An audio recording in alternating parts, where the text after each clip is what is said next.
All right, good day.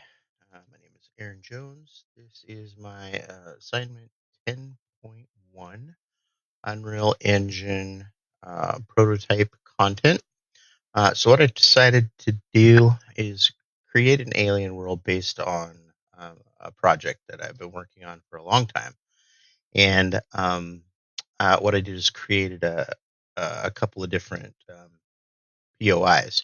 And these POIs are um, not laid out in the like a realistic um, place that they would be in the actual game. In fact, they would be worlds apart. But I, since I was limited on like space and time, and I decided to just kind of build them all out and create multiple biomes in order to just kind of showcase what they might look like at a very early prototype phase. So I will get in here. This is my little starting hobble. I'll just go ahead and play and then walk through and show you the stuff in this world. All right, here we go. All right, and we're off. So this is my little starting hobble. I don't know where that light's coming from. This is my bed that's way too small for the character, but it's the only one I could find that really kind of made sense. So yeah. All right. My door that's a little bit too tall. That's okay. All right. This is my kind of player starting HUD. Here are my oversized flower beds and my well. It's a pretty well. All right. So let's go. Oh, let's go over and look at my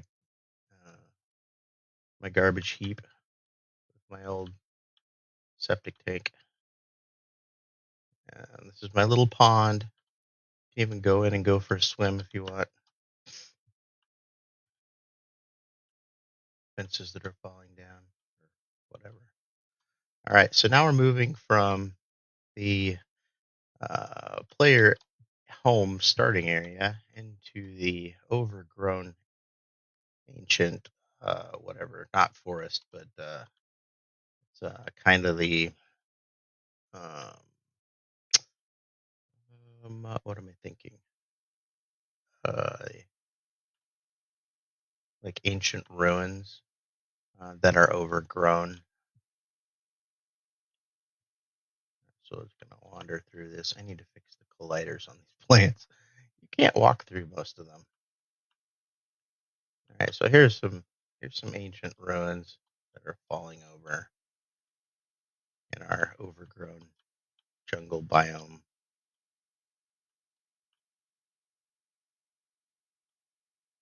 And we'll just continue on down. Let's see this way. We'll go over here.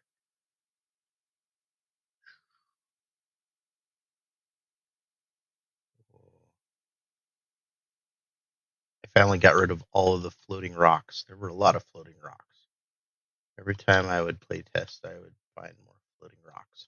It would annoy me. All right, so this is my crystal sanctuary biome. These are the roses that only grow in the crystal sanctuary biome. They're not actually going to be roses in the game, but that's what I found that made the most sense for this prototype. So that's what I have in here.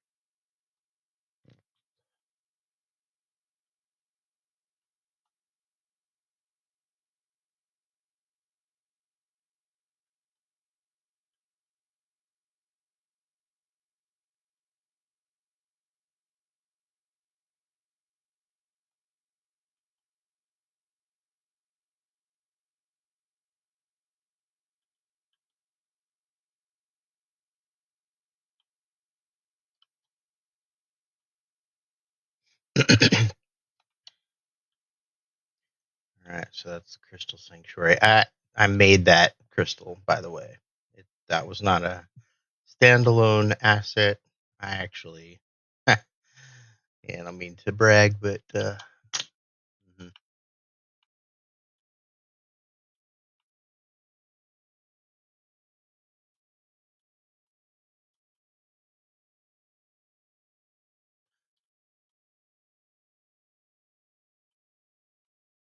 All right. So we've left the Crystal Sanctuary. Now we're gonna go down this ominous canyon and go to. It's a dungeon entrance. There's no actual dungeon. Obviously, I didn't have the ability to do flesh that out, but um, the it's more about the ominous traversal to the dungeon entrance uh, that creates the player intrigue. So this is what we're doing. We're gonna just go down to this danger zone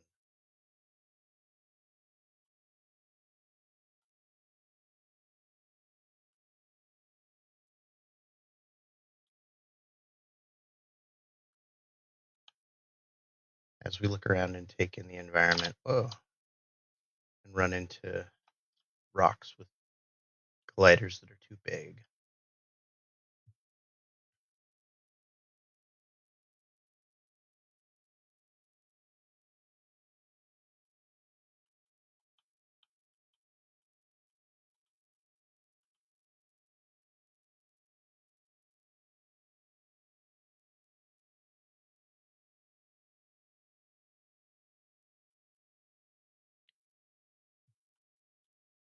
All right, and that's where you stop. Normally, right, like here, this would be like a press F to enter the dungeon of death, and then you would get a loading screen and you'd be in the dungeon of death. But there's nothing there for right now. So we're just gonna run back up our canyon of doom. I really like the lighting, um, like where the light is positioned when you come around this corner going this way. It I don't know anything about lighting or, but it just kind of feels like like I'm on this alien world. And anyways, I don't really know what I'm saying. I just decided to do this like one take, honestly because I'm running out of time. So I'm not going to do any editing or commenting. I'm just gonna showcase everything, and then I'll do just a quick like montage screenshot or montage of screenshots at the end of the video that show like you know the development stuff and um, the modeling and all of the cool things that went into making this world. So, all right, so that was our. Let's see, we've done the home area, we've done the overgrown ancient ruins, we've done the crystal sanctuary, and the dungeon entrance. So now we're going to go back through the ruins and visit our last POI of the map, and that is going to be the Alien Mountain. They have cooler names in the actual game. Uh, these are secret code phrases for the POIs so that nobody steals uh, intellectual property for the development of this mystery game. All right, so this is Alien Mountain. There's our whatever thingy floating in the sky with other floating rocks.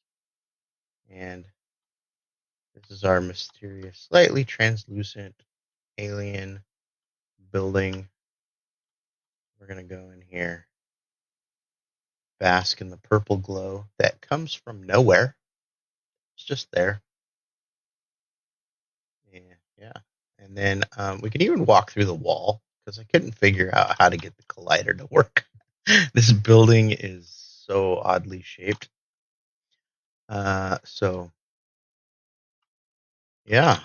Okay. Well, there's our alien building. And I think that's everything. Um, there's a secret entrance from the from the ancient overgrown ruins forest into the crystal sanctuary. That was not intended, but um, I just kind of left it because I liked it. But it didn't really flow well with showing the map. So I could go do that real quick right now.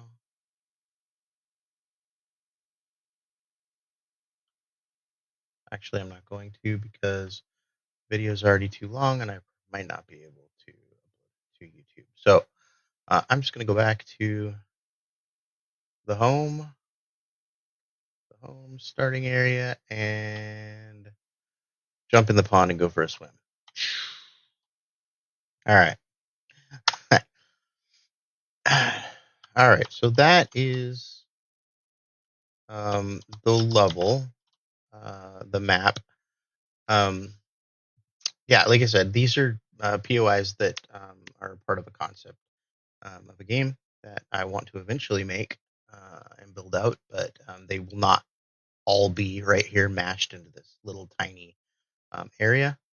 Um, but I also wanted to make it feel like the player was not um, on playing a game on a flat surface inside a cube or a sphere. I wanted it to feel immersive and the player to be able to feel like they're actually in a world. So yeah, I'll do a quick fly around, not that fast, just so you can kind of see the big picture layout. Actually, I'll go through here and do this because this is the best view.